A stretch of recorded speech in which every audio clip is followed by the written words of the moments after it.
کا، انسان کا آنا ہے پھر اس کا جانا ہے، تو اس کا مقصود کیا ہے؟ اللہ تبارک و تعالیٰ نے قرآن مجید میں اس کا جواب ارشاد فرمایا ہے۔ فرمایا الذی خلق الموت والحیات لیبلوکم ایکم احسن عملا۔ اللہ تعالیٰ نے موت اور حیات کو اس لیے پیدا فرمایا ہے تاکہ پتہ چلے تم میں بہترین عمل کون کرتا ہے۔ نہ روزی روٹی کمانے آئے ہو، نہ اونچی بلڈنگیں بنانے آئے ہو، نہ اپنا بہت زیادہ نام پیدا کرنے آئے ہو، کردار کو کتنا کو حسین بنا سکتے ہو، اپنے عمل کے کتنے اچھے نقوش دنیا میں چھوڑ سکتے ہو، تمہارا وجود لوگوں کے لیے کتنا نفع بخش ہو سکتا ہے، اس مقصد کے لیے تمہیں دنیا میں بھیجا ہے۔ کردار کی بلندی، اخلاق کی بڑائی، اپنے عمل سے بہترین طرز زندگی اختیار کرنا، یہ انسان کے دنیا میں آنے کا مقصد ہے۔ یہ آپ اچھی طرح سمجھتے ہیں کہ جو چیز اپنا مقصد پورا نہیں نہ کرتی وہ اپنی جگہ پر قائم نہیں رہتی۔ یہ مائک لگایا ہے کہ آواز کو لاؤڈ کر کے آپ تک پہنچائے گا، اور اگر یہ آواز نہیں دے گا تو اس کو چھوڑ دیا جائے گا، کوئی اور مائک منگایا جائے گا، کیونکہ جس کام کے لیے بنایا جب وہ کام ہی نہیں کر رہی تو پھر اس کی اپنے منصب پر اس کا قائم رہنا مشکل ہو جائے گا۔ پنکھا لگایا جاتا ہے کہ ہوا دے، لیکن اگر وہ ہوا نہیں دیتا تو چھت پہ کوئی بھی اسے سجائے نہیں رکھے گا۔ سمجھ لیں، انسان کے، مسلمان کے دنیا میں آنے کا مقصد اچھا کام کرنا ہے، مقصود اچھا کام کرنا، لیکن جب وہ اپنے اصل کام سے ہٹ جاتا ہے تو پھر اپنے مقام سے بھی ہٹ جاتا ہے، پھر اس کو جو فضیلت ہے، جو اس کی عظمت ہے، جو اس کی شان ہے، اللہ رسول کی بارگاہ سے جو اسے مرتبہ ملنا ہے، ظاہر ہے وہ اس پر قائم نہیں رہتا۔ روز اپنی سیرت میں اچھے نقش بھرنے کی کوشش کی جائے، روز اپنے عمل میں کچھ نہ کچھ بہتری لانے کی کوشش کی جائے۔ ہمارے ہاں لوگ کچھ باتیں طے کر لیتے ہیں اپنی زندگی میں۔ میں اکثر دوستوں سے کہتا ہوں کہ اگر کوئی بچہ ضدی ہو نا، اس کے سامنے روز کہنا نہیں چاہیے کہ تو ضدی ہے۔ لوگوں کو نہیں بتانا چاہیے یہ بڑا ضدی ہے، بات نہیں مانتا، ورنہ وہ پکا ہو جاتا ہے کہ میں ہوں ہی اس طرح کا۔ اس کا خیال ہوتا ہے کہ میرا تعارف ہی یہ ہے کہ میں ایک ضدی آدمی ہوں، میں نہیں مانتا کسی کی بھی۔ ہمارے دائیں بائیں ارد گرد لوگ جو ہمارے بارے میں کہنے لگ جاتے ہیں، ہم اس پہ پکے ہو جاتے ہیں، ہمارا ذہن بن جاتا ہے کہ جناب اب چونکہ ہم نکھر گئے ہیں، اب ہم ایک شخصیت ہیں، اب ہمارا ایک نام ہے، اور خود بخود ہم طے کر لیتے ہیں کہ میں بڑا وفادار آدمی ہوں، مجھے بڑے لوگ جانتے ہیں، میرا معاشرے میں بڑا اچھا تعارف ہے۔ اللہ کا شکر ہے جی، آپ گلی کے کسی کونے سے میرا نام پوچھیں گے، لوگ آپ کو خود چھوڑ جائیں گے۔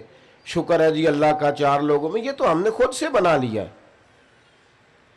پھر اس کا نقصان یہ ہوتا ہے کہ تعمیر رک جاتی ہے، انسان کی ترقی کے جو منازل ہوتے ہیں وہ رک جاتے ہیں۔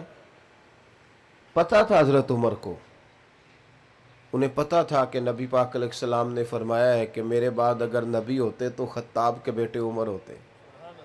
حضرت اگر سارا زمانہ جانتا تھا تو حضرت عمر بھی تو جانتے تھے نا کہ حضور علیہ السلام نے فرمایا جس گلی سے میرا عمر گزرے شیطان وہ رستہ ہی بدل جاتا ہے۔ اگر ساری دنیا کو پتہ ہے تو حضرت عمر کو بھی تو پتہ ہے نا اس بات کا کہ 950 سال حضرت جبریل امین جناب عمر کی شان بیان کرے تو ختم نہیں ہوتی۔ اگر سارے زمانے کو ان باتوں کا پتہ تھا تو حضرت عمر کو بھی تو پتہ تھا نا۔ انہوں نے کیوں نہیں کھڑے ہو کے کہا جی الحمدللہ جی میں تو وہ ہوں جس کو حضور نے دنیا میں جنت کی بشارت دی ہے، جی میں تو وہ ہوں، حضور نے فرمایا میرے بعد نبی ہوتے تو عمر ہوتے۔ یہ بات انہوں نے کیوں نہیں کی؟ انہوں نے تو جہاں بھی بات کی ایک کی بات کی کہ میں تو اونٹ چرانے والے کا بیٹا ہوں۔ انہوں نے جہاں بھی تذکرہ کیا اپنی تعمیر کو روکا نہیں، اپنے کردار میں روز ایک حسن، روز ایک خوبصورتی، روز آگے بڑھنا، روز جدوجہد کرنا۔ روز مال غنیمت کا ایک اونٹ کہیں گم ہو گیا تو حضرت عمر ننگے پاؤں دوپہر میں تلاش کر رہے تھے۔ ہمارے ہاں بڑا صاف ستھرا پروگرام ہوتا ہے، بڑا صاف ستھرا۔ وہ چوکیدار سو گیا ہے، وہ تو تنخواہ کس بات کی لیتا ہے بھائی؟ تو کیسے سو گیا ہے؟ بھئی آپ خود یہ کام کر رہے ہیں، ملازم کیوں رکھا ہوا ہے جی؟ اس کو جگائیں، بلائیں، تیری ڈیوٹی ہے، تو نے کرنا تھا، میں کیوں کروں؟ بس ذہن ہے نا ہمارا، ہم کسی نہ کسی مقام پہ کچھ بن جاتے ہیں، کسی نہ کسی جگہ پہ ہمارا ذہن بن جاتا ہے کہ میں کچھ شے ہوں، پھر ترقی نہیں ہوتی۔ کئی دفعہ دوسرا آدمی آگے نکل جاتا ہے، اور میری طرح کے بہت سارے لوگ اپنی پگڑی اور اپنے شملے کے چکر میں ہی پیچھے رہ جاتے ہیں۔ اللہ اکبر! حضرت فاروق اعظم اونٹ گم ہو گیا، تلاش کر رہے ہیں۔ ایک صحابی نے کہا جناب غلام کو کہہ دیں، آپ تو 24 لاکھ مربع میل کے حکمران ہیں، ہر بندے کو غلط فہمی نہیں ہو جاتی کہ میں فلانی چیز ہوں؟ یہاں تو لوگ آ کے بات سناتے ہیں تو محسوس ہوتا ہے کہ یہ مسئلہ پوچھنے نہیں آئے، یہ مسئلہ بتانے آئے ہیں، یہ تو سبق دینے آیا ہے۔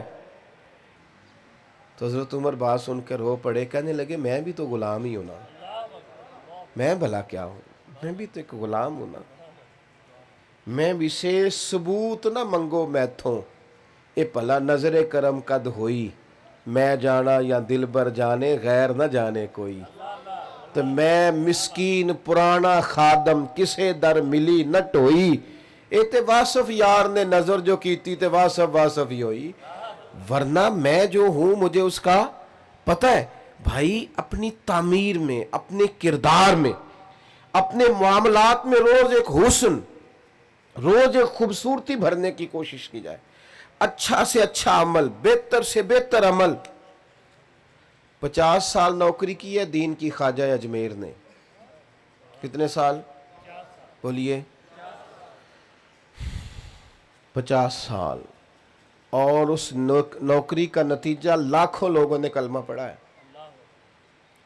اور اس ڈیوٹی کا نتیجہ آپ نے جو اپنے پیچھے لوگ چھوڑے وہ خواجہ قطب الدین بختیار کاکی جیسے ہیں، اور 50 سال نماز پڑھی۔ میں نا اکثر اپنے دوستوں سے کہتا ہوں، میں کہتا ہوں یہ حدیث نا خواجہ صاحب کو بھی آتی تھی، اور امام اعظم کو بھی آتی تھی، اور غوث پاک کو بھی آتی تھی۔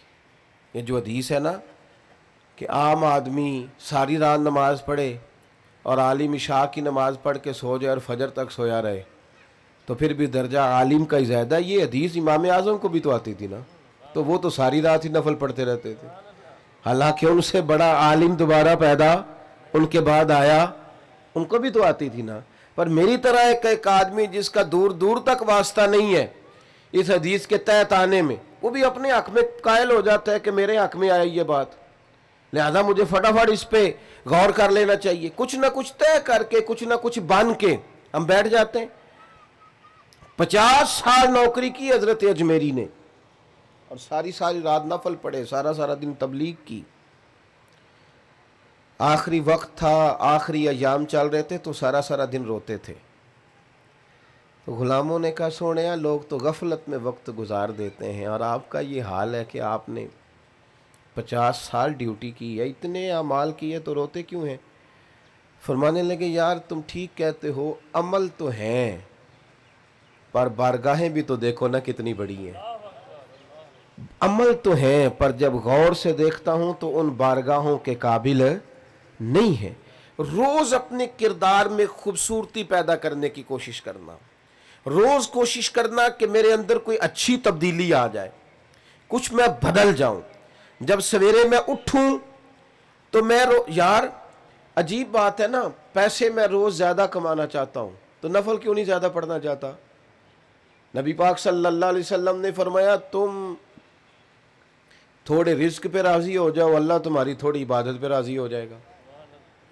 اگر تمہیں بہت زیادہ چاہیے تو سجدے بھی تو بہت زیادہ چاہیے نا، لیکن روز ایک نئی غفلت اپنے کردار میں بلندی لانے کے لیے، یعنی روز بندہ گنے شمار کرے کہ یار ایک رات میری اور گزر گئی ہے، ابھی تک میں سچ کا عادی نہیں ہوا، یار زمانہ بیت گیا، بال سفید ہونے لگ گئے، ابھی تک میں رزق حلال کا عادی نہیں ہوا، کتنا وقت گزر گیا، جو 40 سال کا ہو گیا اس کی تو زیادہ گزر گئی، تھوڑی باقی رہ گئی، تو میں ابھی تک میرے اندر کوئی تبدیلی نہیں آئی، اور پھر اتنے لوگ میں نے اتنے جنازے اٹھائے۔ ہم نہ ساری زندگی کہتے رہتے ہیں او جناب بس پتہ نہیں کس وقت چلے جانا ہے، تو بھئی اگر اتنا آپ کو یقین ہے تو اس کی تیاری کیا ہے؟ یہ سچ تو ساری دنیا بولتی ہے پر آدھا بولتی ہے،